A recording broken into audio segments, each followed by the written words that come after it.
ভাবি, একটা বিষয় ভেবে না আমার খুব মজা লাগছে। কেন? আমি বোরকা পরেছি কেন? কেন আবার? সহজে যাতে তোমাকে কেউ না চিনতে পারে সেজন্যে। তুমি আমাকে, এটা কেমন কথা নিতো? আমি তোমার ভাবি। তুমি আমার ভাবি হয়ে রিক্সায় শাড়ি পরে ঘুরছো, আর আমি তোমার পাশে বোরকা পরে ঘুরছি।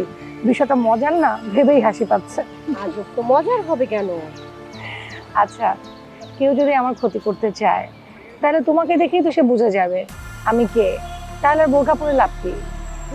তাই তো, দেখেছো, এই কথাটা না আমার মাথায় আসে। কি বোকা আমি! হ্যাঁ, এই জন্যই মেয়েদেরকে সবাই বলে না বুদ্ধির ঢেকি, বোকা। আসলে কি একটা অবস্থা, তাই তো?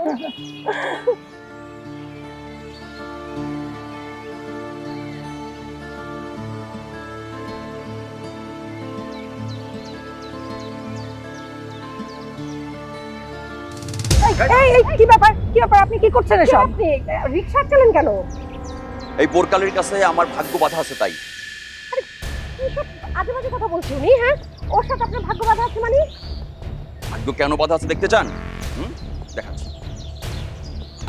আরে কি ব্যাপার, রিভলভার বের করছেন কিসের জন্য? ওই সরে কি উনাকে পরপারে পাঠানোর জন্য। আরে কি আজে বাজে বলছেন আপনি? ওকে পরপারে পাঠাবেন মানে? কোনো আজে বাজে বলছি না, আপনাকে পরপারে পাঠিয়ে আমি আমার নিজের ভাগ্য আবার নিজে করে লিখতে চাই। আরে কি আজে বাজে কথা বলছেন আপনি? হ্যাঁ, কোনো আজে বাজে কথা বলছি না। কি করতে চাই সেটা দেখতে চান? এই, আমরা কিন্তু চিৎকার করে পুলিশ ডাকবো। চিৎকার করে কোনো লাভ নেই, পুলিশ ডেকে কোনো লাভ নেই।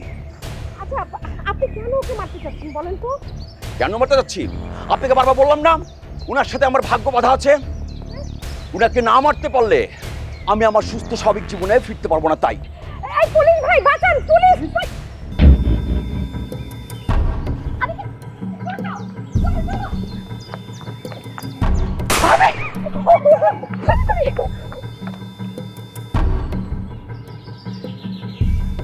ভাই, আপনি সত্যি একটা জিনিয়াস।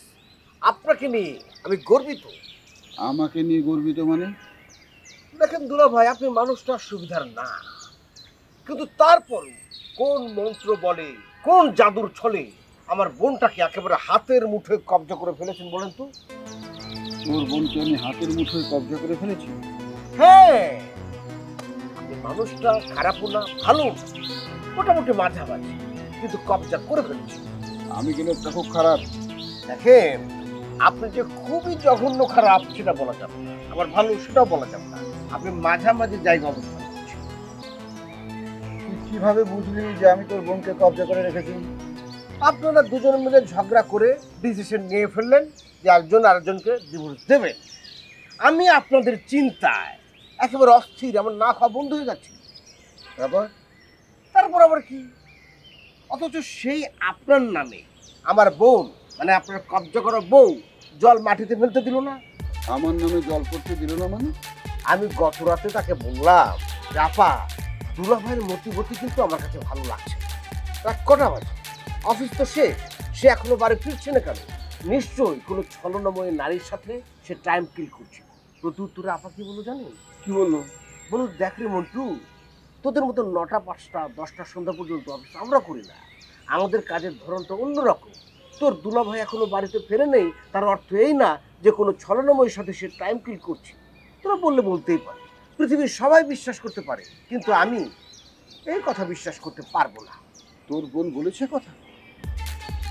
বাহ, এটা কি ধরনের কথা বলেনি? তার মানে কি আপনি ভাবছেন যে আমি বানিয়ে বানিয়ে আপনার সাথে মিথ্যে কথা বলছি?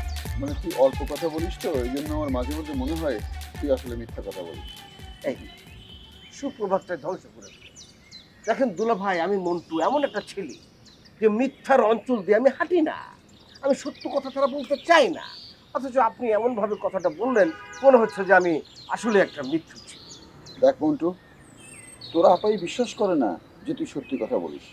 আগে তোর বোনকে বিশ্বাস করা, তোর বোন যদি বিশ্বাস করে তুই সত্যি কথা বলিস, তাহলে আমিও বিশ্বাস করবো।